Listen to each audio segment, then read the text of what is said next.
Hi guys, I hope everyone is doing well. Today I'm coming up with 25th set of vocabulary. Kindly watch the video until the end because I have given some examples for you. Let's start with the first word, amiable. Amiable. It's not amiable, it's amiable.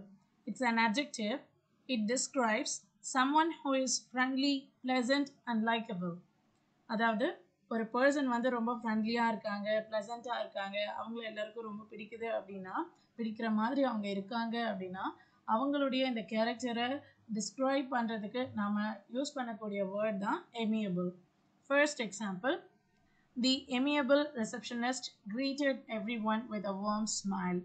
The amiable receptionist greeted everyone with a warm smile.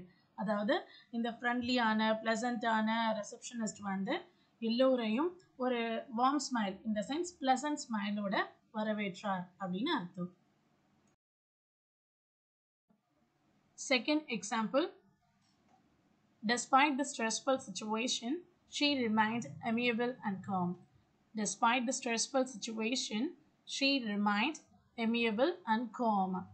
அதாவது மன அழுத்தம் நிறைந்த சூழ்நிலையாக இருந்த போதிலும் அவள் அன்பாகவும் அமைதியாகவும் இருந்தாள். Third example, his amiable personality helps him to make friends wherever he goes. His amiable personality helps him to make friends wherever he goes. அவனுடைய இந்த அன்பான ஆளுமை வந்து அவன் எங்கே போனாலும் ஃப்ரெண்ட்ஸ் கிரியேட் பண்ணுறதுக்கு அவனுக்கு உதவுகிறது. Second one, customary. Customary. It's an adjective. It describes something that is usual, traditional or commonly done. அதாவது இந்த customary அப்படிங்கிற வேர்ட் வந்து ஏதோ ஒன்று வழக்கமாக இருக்கு, பாரம்பரியமாக இருக்கு, பொதுவாக நடக்கிறது அப்படிங்கிறத டிஸ்கிரைப் பண்ணுறதுக்கு we use. First example, it is customary to shake hands when meeting someone for the first time. It is customary to shake hands when meeting someone for the first time. அதாவது யாரோ ஒருத்தரை வந்து நம்ம first time பார்க்குறோம் அப்படின்னா கை குலுக்குதல் அப்படிங்கிறது வந்து பொதுவான ஒன்று, வழக்கமான ஒன்று அப்படின்னு அர்த்தம். Second example, giving gifts on birthdays is a customary practice in many cultures. Giving gifts on birthdays is a customary practice in many cultures. அதாவது நிறைய கலாச்சாரங்களில் பர்த்டே அன்னைக்கு வந்து கிஃப்ட்ஸ் கொடுக்கறதுங்கிறது வந்து ஒரு வழக்கமான நடைமுறையாகும். Third example, wearing formal attire to a wedding is customary. Wearing formal attire to a wedding is customary. அதாவது திருமணத்திற்கு ஃபார்மலான ட்ரெஸ் வந்து வேர் பண்ணுறதுங்கிறது வந்து ஒரு வழக்கம். Third one, elongated. Elongated. It's an adjective meaning it describes something that has been stretched or lengthened, making it longer than usual. அதாவது elongatedனா நீட்டிக்கப்பட்ட அப்படின்னு அர்த்தம். ஒரு பொருளினுடைய ஆக்சுவல் லென்த்ல இருந்து அதனோட லென்த்தை ஸ்ட்ரெச் பண்ணி இன்க்ரீஸ் பண்ணோம்னா அந்த நீட்டிக்கப்பட்ட அப்படிங்கிற வேர்டை மென்ஷன் பண்ணுறதுக்கு we use elongated.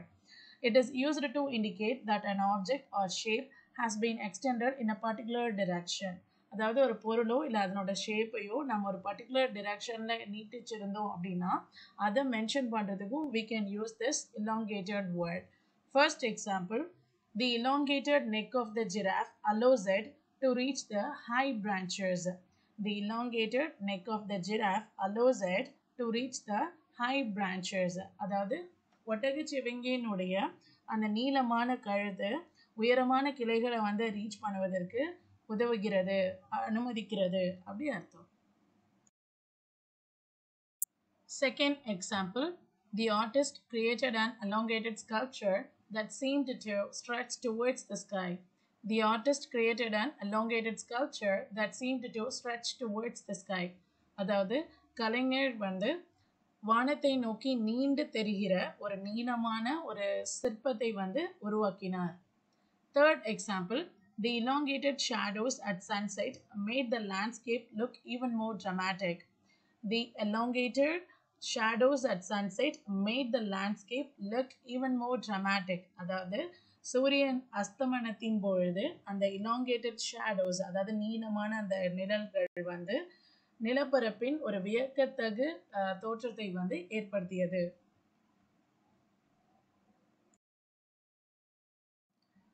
Fourth one, frighten. Frighten.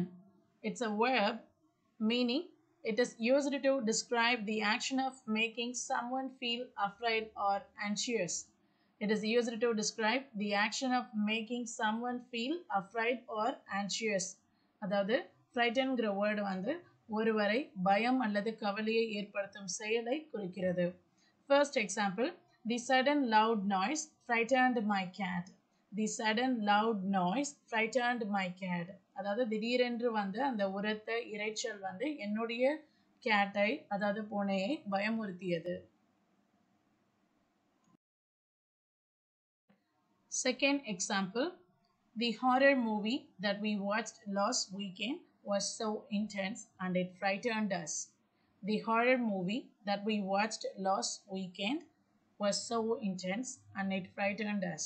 அதாவது கடந்த வார இறுதியில் நாங்கள் பார்த்த அந்த ஹாரர் மூவி, அதாவது கோஸ்ட் மூவி, பேய் படம் இருக்கு இல்லையா, so that is what. So அது வந்து ரொம்ப தீவிரமாக இருந்தது. இட் ஃப்ரைட்டன்ட் அஸ், அது எங்களை பயமுறுத்தியது அப்படி அர்த்தம்.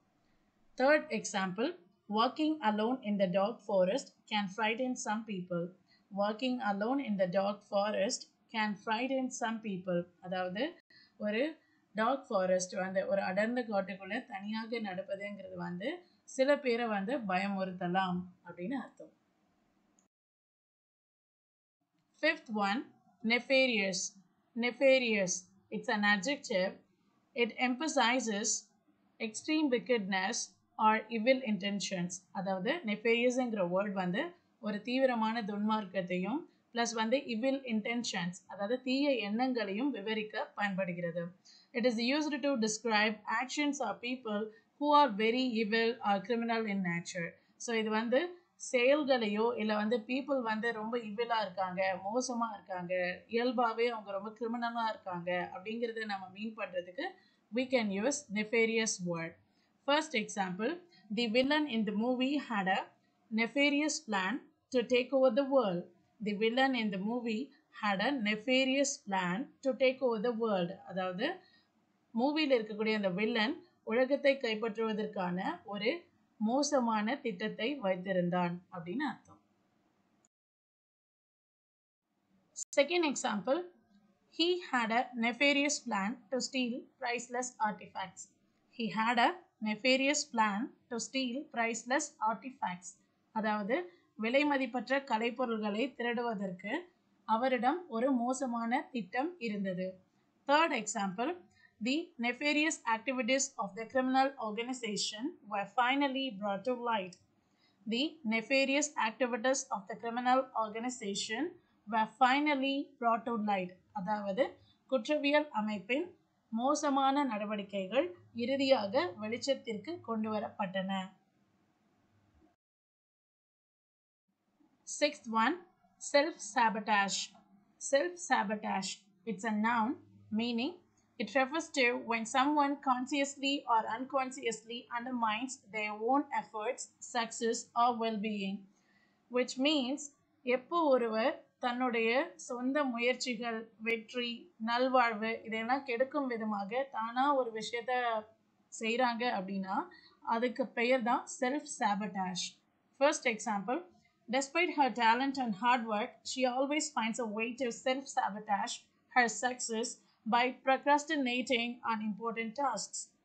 Despite her talent and hard work, she always finds a way to self-sabotage her success by procrastinating on important tasks.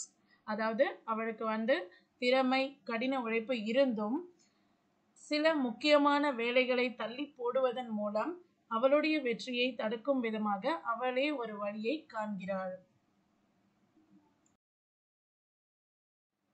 Second example, John had a pattern of self-sabotage where he would doubt his abilities right before important presentations, leading to poor performance. John had a pattern of self-sabotage where he would doubt his abilities right before important presentations, leading to poor performance. அதாவது John வந்து தனக்குத்தானே தன்னுடைய வெற்றியை குறைத்து கொள்ளும்படியான ஒரு நாசவேலை ஏற்படுத்தக்கூடிய ஒரு பழக்கத்தை கொண்டிருந்தார். அது என்னன்னா, இம்பார்ட்டன்ட் ப்ரெசன்டேஷன்ஸ்க்கு பிஃபோரில் தன்னுடைய எபிலிட்டிஸ் பற்றி தானே சந்தேகிப்பார். ஸோ அதுதான் அவருடைய புவர் பர்ஃபார்மன்ஸுக்கு வழிவகுத்தது. Seventh one, Snoopy. Snoopy. It's an adjective meaning it describes someone who is excessively interested in knowing about others' matters or investigating the private matters of others. So ஸ்னூப்பிங்கிற word வந்து யார் ஒருவர் மற்றவர்களின் விஷயங்களை பற்றி தெரிந்து கொள்வதில் அதீத ஆர்வம் காட்டுகிறார்களோ அல்லது மற்றவர்களின் தனிப்பட்ட விஷயங்களை விசாரிப்பதில் அதீத ஆர்வம் காட்டுகிறார்களோ அவர்களை குறிக்க ஸ்னூப்பிங்கிற வேர்டை வந்து நம்ம யூஸ் பண்ணுறோம். First example, my snoopy mom-in-law is always curious to participate in my family matters. My Snoopy mom-in-law is always curious to participate in my family matters. அதாவது மற்றவர்களின் விஷயத்தை தெரிந்து கொள்வதில் அதீத ஆர்வம் உள்ள எனது மாமியார் எப்போவுமே என்னோட ஃபேமிலி மேட்டர்ஸில் தலையிடுவதற்கு பார்ட்டிசிபேட் பண்ணுவதற்கு மிகவும் ஆர்வமாக இருக்கிறார் அப்படின்னு அர்த்தம். Second example, my sister is very snoopy nowadays and she brings some unwanted fights because of it. My sister is very snoopy nowadays. என்னுடைய சிஸ்டர் வந்து இப்பெல்லாம் மற்றவர்களின் விஷயத்தை தெரிந்து கொள்வதில் இல்லை விசாரிப்பதில் அதீத ஆர்வமுள்ளவளாக இருக்கிறாள். And she brings some unwanted fights because of it. And she brings some unwanted fights because of it. அதன் காரணமாக சில தேவையில்லாத சண்டைகளை எல்லாம் அவள் கொண்டு வருகிறாள் அப்படின்னு அர்த்தம். Eighth one, snoop. Snoop. It's a verb. It means to investigate or look around secretly someone to find out information about their private matters typically. அதாவது பொதுவாக ஒருவருடைய தனிப்பட்ட விஷயங்களை பற்றிய இன்ஃபர்மேஷனை கலெக்ட் பண்ணுறதுக்கு அவர்களை ரகசியமான வழியில் விசாரிப்பதே இல்லை சுற்றி பார்ப்பதை தான் ஸ்னூப் அப்படின்னு சொல்லுவோம். First example, she has decided to snoop around the office to find out who has been using her computer without permission. She has decided to snoop around the office to find out who has been using her computer without permission.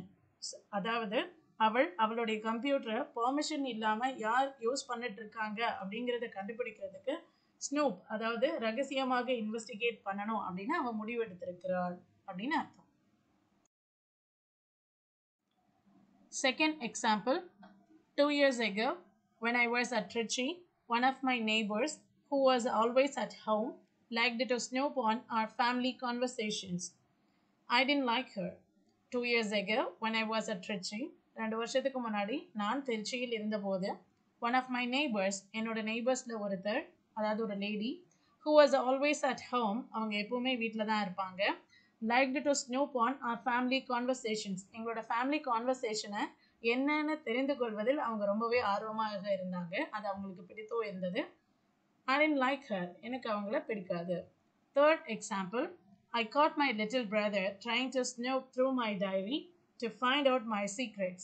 I caught my little brother trying to snoop through my diary to find out my secrets. அதாவது என்னுடைய little brother என்னுடைய சீக்ரெட்ஸை தெரிந்து கொள்வதற்கு என்னுடைய டைரியை உற்று பார்த்து கொண்டிருந்த பொழுது நான் அவனை பிடித்தேன்.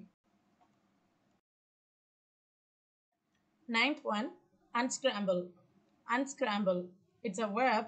It means to rearrange letters in a word or words to form a new word or phrase. அதாவது ஒரு வார்த்தை அல்லது வார்த்தைகளில் உள்ள லெட்டர்ஸை வந்து ரீஅரேஞ்ச் பண்ணி ஒரு நியூ வேர்டோ இல்லைனா ஒரு ஃப்ரேஸோ நீங்கள் க்ரியேட் பண்ணுறீங்க அப்படின்னா அந்த செயலுக்கு பேர் தான் unscramble. For example, unscrambling OTBAL would result in table. அதாவது OTBAL அப்படிங்கிற வேர்டில் இருக்கக்கூடிய லெட்டர்ஸை ரீஅரேஞ்ச் பண்ணிங்க அப்படின்னா உங்களுக்கு டேபிள்ங்கிற வேர்ட் வந்து ரிசல்ட்டாக கிடைக்கும். Second example, when you unscramble RAWT you get what. அதாவது RAWT அப்படிங்கிற வேர்டில் இருக்கக்கூடிய லெட்டர்ஸை ரீஅரேஞ்ச் பண்ணும்போது you get what உங்களுக்கு வந்து வாட்டுங்கிற வேர்ட் வந்து கிடைக்கும். 10th one, vivaciousness. Vivaciousness. It's a noun. It describes someone who is energetic, enthusiastic, and has a vibrant personality. It's like being full of spirit. It describes someone who is energetic, enthusiastic, and has a vibrant personality. அதாவது ஒரு person கிட்ட ஒரு person வந்து ரொம்ப ஆற்றலுடனும் plus வந்து உற்சாகத்துடனும் ஒரு vibrant அதாவது ஒரு துடிப்பான பர்சனாலிட்டி கொண்டிருந்தாங்க அப்படின்னா அதை மீன் பண்ணுறதுக்கு we use this vivaciousness word. It's like being full of spirit அதாவது வந்து ஒரு ஃபுல் எனர்ஜியில் ஒரு ஃபுல் ஃபார்மோடு இருக்கிறது.